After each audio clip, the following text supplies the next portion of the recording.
Welcome to Mount Pingas, Pakil, Laguna. So karon na ho mga ka-good vibes rat. So ngayon, nandito po ako sa Pakil, Laguna.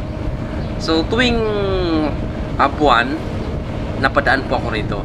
Once a month lamang. Pag ako napunta ng Siniluan, tsaka sa Fami. Nakikita ko lagi itong bundok na ito na may cross sa taas. Tingin ko maganda at parang dinarayo siya tuwing mahal na araw. At ngayon, curiosity nga po, umahon po ako rito. Siyempre, nakamotor lang po ako. Hindi ako nakapaghanda sa aking sarili, pati sa aking motor, no? So bigla-biglaan lamang. Kaya pagka kayo po ay pumunta rito, kailangan pong prepare kayo lahat. Huwag nyo akong tularan, ano.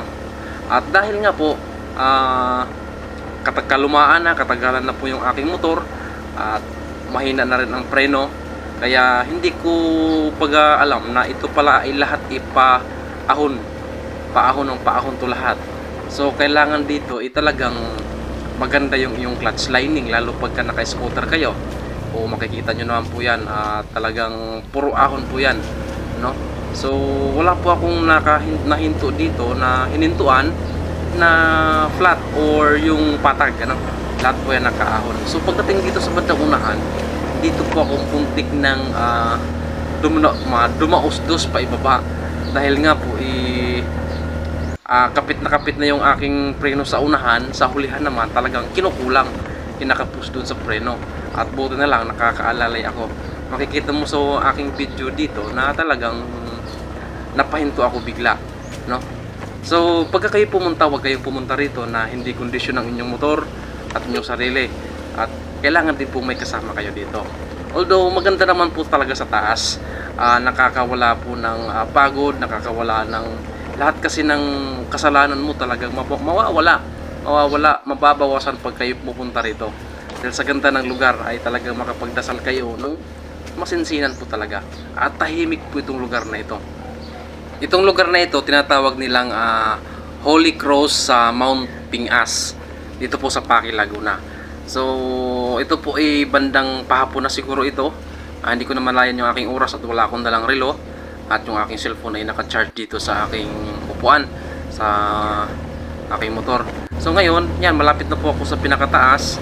At pwede kayong huminto rito. Ang inyong motor pwede yung iparada dito para masigurado kayong secured kayo at hindi kayo madidisgrasya. Tulad po nito, bigla ko napahinto rito. Ayan. At nga, hanggang doon lang po yung aking motor. At ngayon po ay aakyat na po tayo rito sa nakahagdanan naman siya. So walang problema sa pag-akyat dahil lahat po ito ay may hagdanan. May rampa tapos may hagdanan. Holy Cross of Mount Pingas. So ngayon, nasa tuktok na po tayo at ating pupuntahan ang pinakataas at sa malaking cross na ito. At makikita nyo po rito yung bayan ng Pakil, Siniluan at Fami. So yan po yung Laguna Lake, makikita po ninyo yan. At dito pa lang ay talagang binubuga ko lahat yung aking mga dasal, yung aking kasalanan talaga, at talagang wow ka sa ganda ritong lugar na ito. Kahit mataas, malayo man, pero at least yung mga ganitong lugar na gusto nating puntahan ay paminsan-minsan ay talagang gusto nating marating, kahit sino naman. Basta mga ganitong uri ng mga pasyalan o puok dasalan ay pinupuntahan ko po yan. Ayan, so yan po yung sa baba na yan po yung bayan ng Pakil. Nandyan po yung simbahan nila. So malapit na po ang pesta rito. Baka kayo po ay gustong pumunta rito. Nakalimutan ko lang po kung anong petsa. Shoutout sa Kuya Jobel na taga Pakil. Yan. Bibili sa talang saging, kaso lang wala tayong cash na dala. Shoutout sa ating bagong kaibigan dito po sa Pakil, Laguna. Ayan, shoutout sa kanila. Ayos.